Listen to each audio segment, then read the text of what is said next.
Bom, gente, bom dia. A gente vai começando aí a nossa transmissão.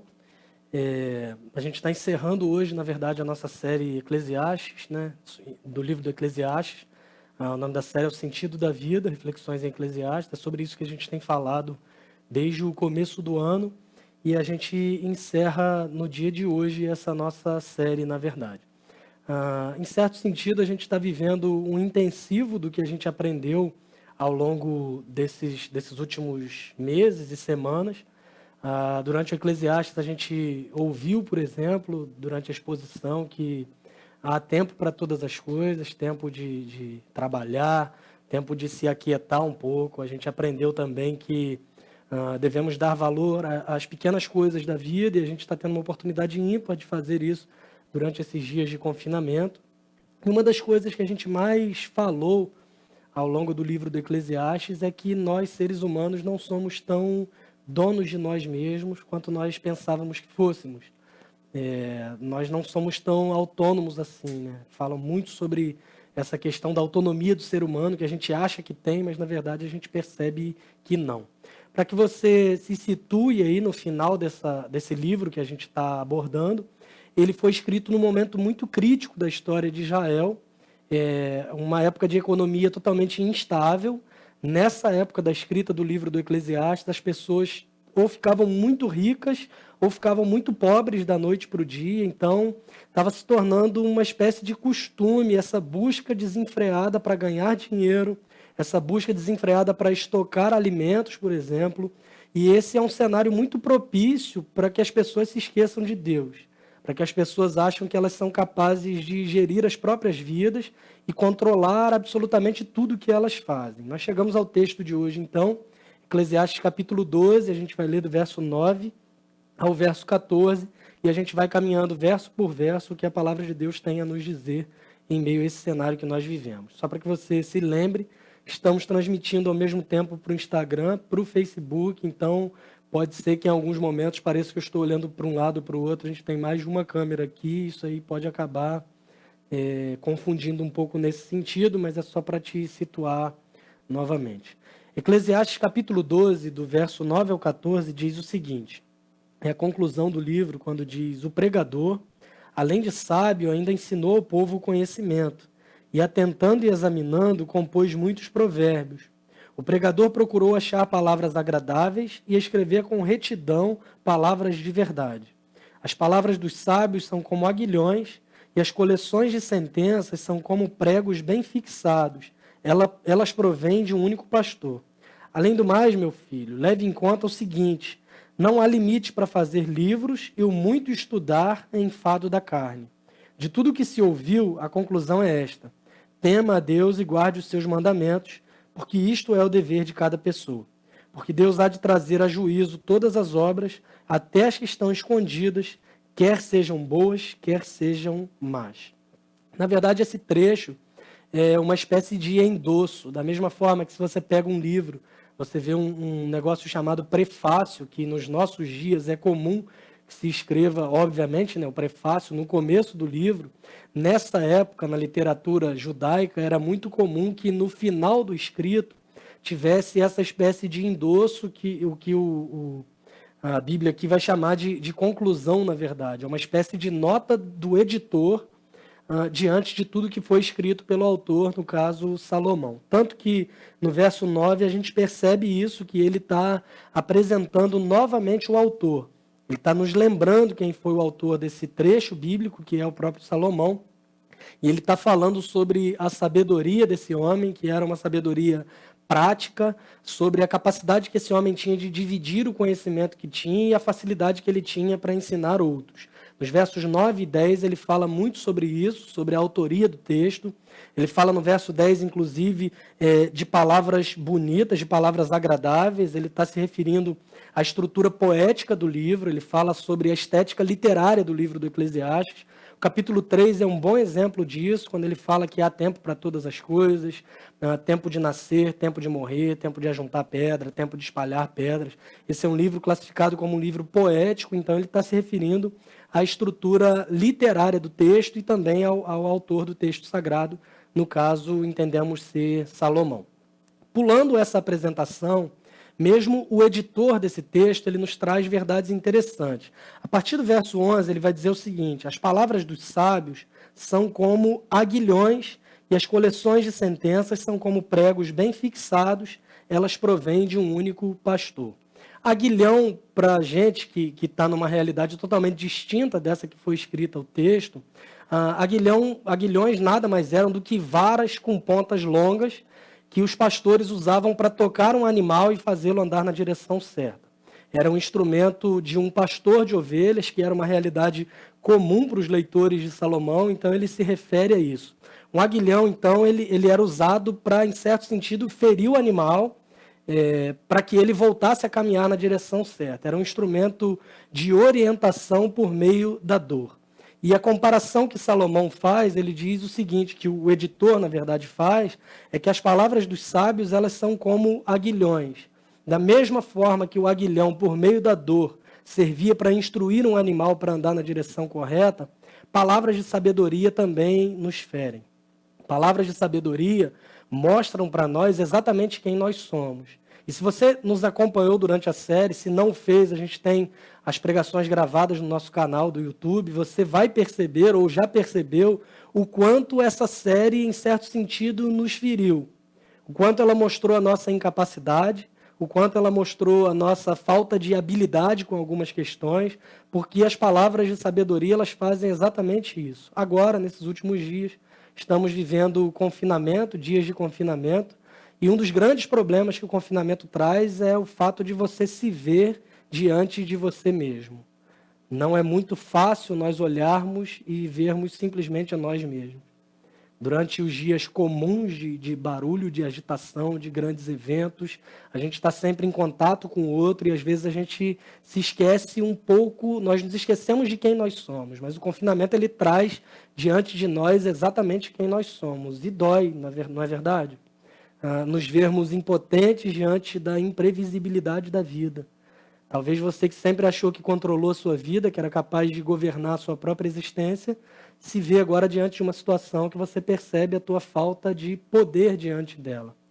Pode ser o aguilhão do bom pastor, te ensinando que você não é tão independente e autossuficiente quanto você pensava que era. Tente enxergar esse momento difícil que a gente vive como um aguilhão, um instrumento que nos orienta por meio da dor. E que mesmo em meio a toda essa dor que a gente tem vivido, da solidão, do isolamento, da falta de capacidade, da impotência, desses sentimentos ruins que vêm, que a gente consiga enxergar ainda assim que pode ser o aguilhão do bom pastor nos guiando, nos conduzindo e nos orientando. O texto fala, e ele faz uma comparação, que além de aguilhões, ele diz que essa coleção de sentenças, as coleções de sentenças, são como pregos bem fixados também e provém de um único pastor. Ao relacionar pregos bem fixados com a figura de um pastor, que era uma figura comum àquela realidade, na verdade, esse editor que está concluindo o livro do Eclesiastes, ele está se referindo às estacas das tendas dos pastores. Ou seja, eles fixavam as estacas, esses pregos bem fixados, eles estão relacionados às tendas, o que era para eles uma figura de estabilidade e segurança. Da mesma forma que as palavras de sabedoria nos ferem, ao mesmo tempo trazem para nós também estabilidade e segurança. Os pregos serviam para evitar que a tenda fosse levada pelas tempestades. E a pergunta que eu te faço hoje é a seguinte: onde você deposita a tua estabilidade e a tua segurança? É na palavra de Deus? Porque se for na palavra de Deus, mesmo que você seja, em certo sentido, ferido por meio da dor, essas feridas também elas vão servir para te orientar no caminho que o bom pastor tem para nos conduzir.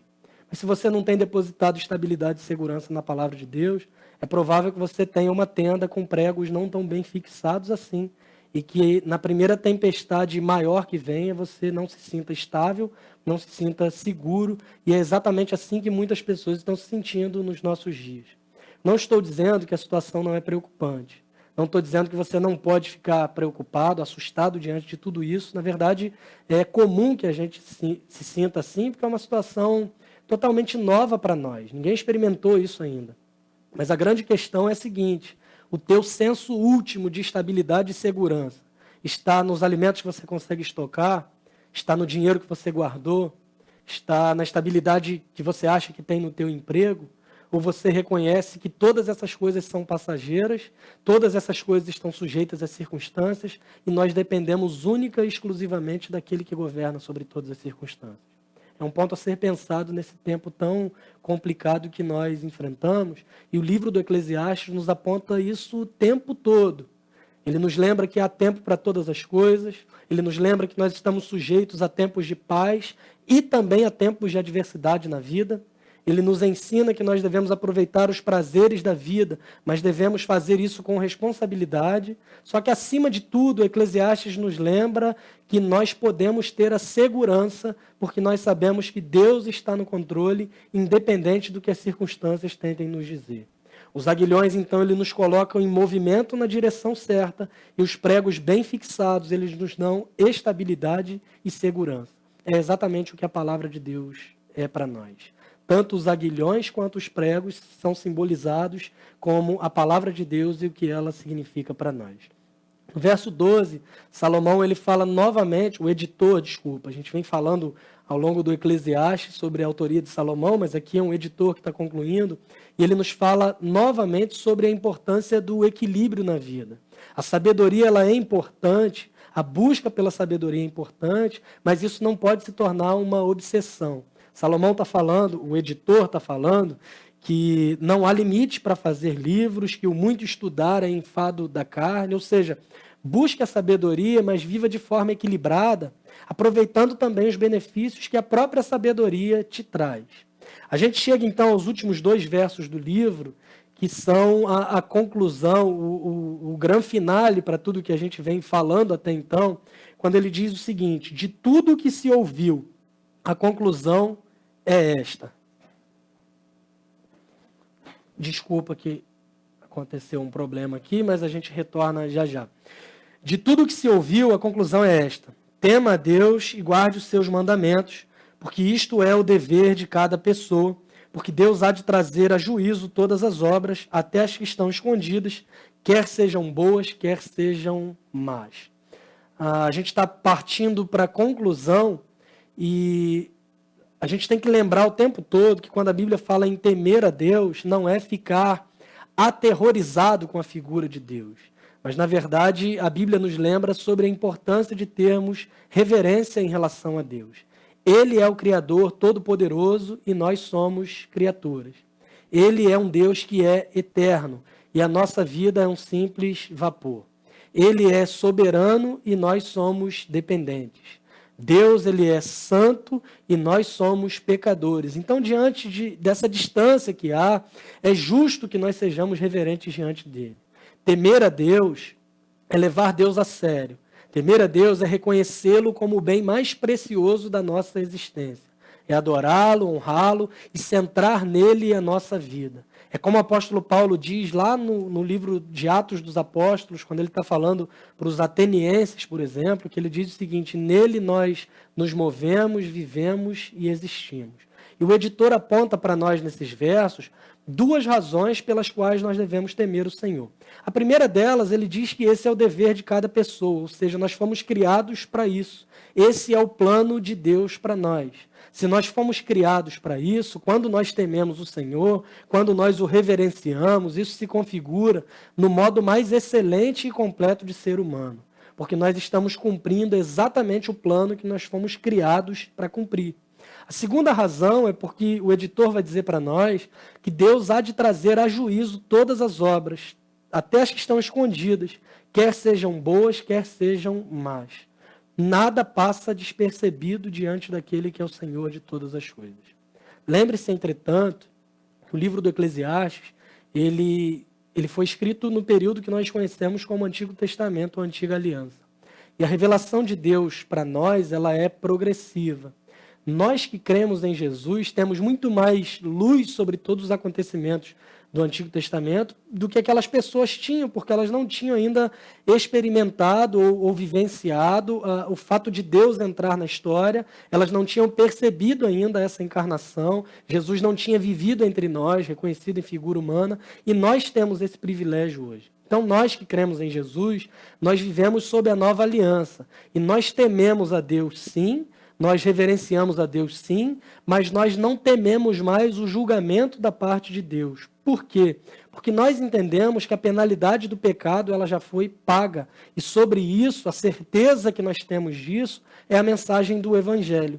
Que Deus criou o homem perfeito, que esse homem decide desobedecer e viver uma vida autônoma em relação ao seu Criador, achando que governava a sua própria existência, e a Bíblia chama essa desobediência de pecado. Essa é, na verdade, a barreira que nos separa de Deus. Nada que o homem fizesse seria capaz de restabelecer essa relação. E diante dessa incapacidade, Deus ele envia o seu único filho para a terra. Jesus Cristo, ele vive uma vida perfeita, cumprindo toda a exigência da lei de Deus. Jesus foi levado à morte, pagando a dívida que nós tínhamos em relação a Deus. Jesus também ressuscita ao terceiro dia, provando que o sacrifício foi aceito por Deus, porque o salário do pecado é a morte. Se ele fosse vencido pela morte, era sinal de que ele tinha pecado também. Como ele vive uma vida sem pecado, a morte não tem o menor poder sobre ele. Então, quando ele ressuscita, quando ele volta à vida ao terceiro dia, é a prova para nós de que o sacrifício foi aceito por Deus e nós somos aceitos por Deus mediante a fé que nós depositamos nesse sacrifício. Jesus promete também que voltaria um dia para buscar um povo que crê no seu nome, e esse povo viverá com ele eternamente, livres de toda dor, de toda maldade, de todo desespero e de todas as incertezas que nós temos nessa vida. Tememos o Senhor então, mas não tememos o seu juízo. Tememos o Senhor e por conta disso obedecemos aos seus mandamentos. Por medo da condenação? Não, porque isso não é uma ameaça para nós mais. Mas nós fazemos isso porque nós somos gratos a Deus, porque nós entendemos o Evangelho e como resposta ao Evangelho nós amamos o Senhor pelo fato de que Ele nos amou primeiro e prova isso entregando o seu Filho para morrer por nós na cruz do Calvário. O próprio Jesus em João 14:15 diz o seguinte: se vocês me amam, guardarão os meus mandamentos. Guardar os mandamentos para nós, temer o Senhor para nós, é uma consequência do amor que nós temos a Deus, que por sua vez é consequência do amor que Ele tem por nós. Se nós nos amamos, se nós o amamos, é porque Ele nos amou primeiro. Irmãos, que essa palavra sirva de segurança para você. Nós podemos viver sem medo do julgamento de Deus, porque Cristo assumiu toda a nossa condenação e toda a dívida que nós tínhamos em relação a Deus foi paga na cruz do Calvário.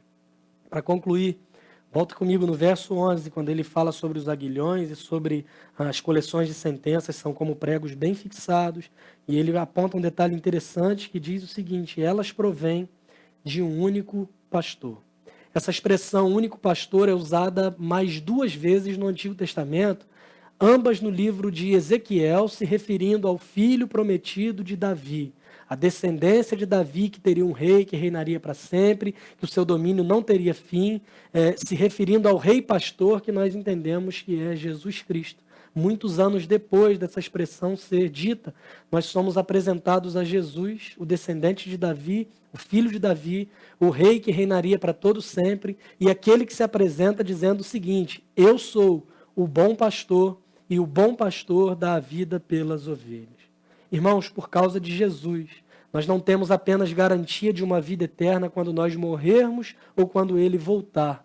Mas por causa de Jesus ser o nosso pastor, nós podemos experimentar a eternidade já hoje, no nosso dia a dia. Porque Ele, sendo o bom pastor, nos conduz. Ele mesmo diz: as minhas ovelhas ouvem a minha voz e me seguem. Ninguém, nada poderá arrebatá-las da minha mão. Essa semana eu ouvi um devocional da Igreja Presbiteriana, a 4ª Igreja Presbiteriana de Itapetininga, o pastor Daniel Mosca. Ele fez um devocional no Salmo 23 e ele falava exatamente sobre isso, que nós como ovelhas precisamos aprender a ouvir a voz do pastor. Nesse momento difícil que vivemos, nós precisamos calar a voz do pânico, a voz do medo, a voz da angústia, a voz da incerteza, para ouvirmos a voz daquele que é o bom pastor e que nos conduz. Se estamos em águas tranquilas, como diz o Salmo 23, é porque ele nos conduz. Mas, ainda que vivamos hoje no vale da sombra da morte, nós temos a certeza que ele é o nosso pastor, ele é a fonte de sabedoria e por conta disso, absolutamente nada nos faltará. Que a palavra de Deus te traga estabilidade, te traga segurança e que esse momento de dor também possa ser entendido como Deus nos orientando para que vivamos uma vida que o agrade acima de todas as coisas. Que Deus te abençoe, tenha uma boa semana, viva dias de paz, fique com Deus, com a graça do Senhor, que Ele possa te sustentar nesse momento difícil. Deus te abençoe em nome de Jesus.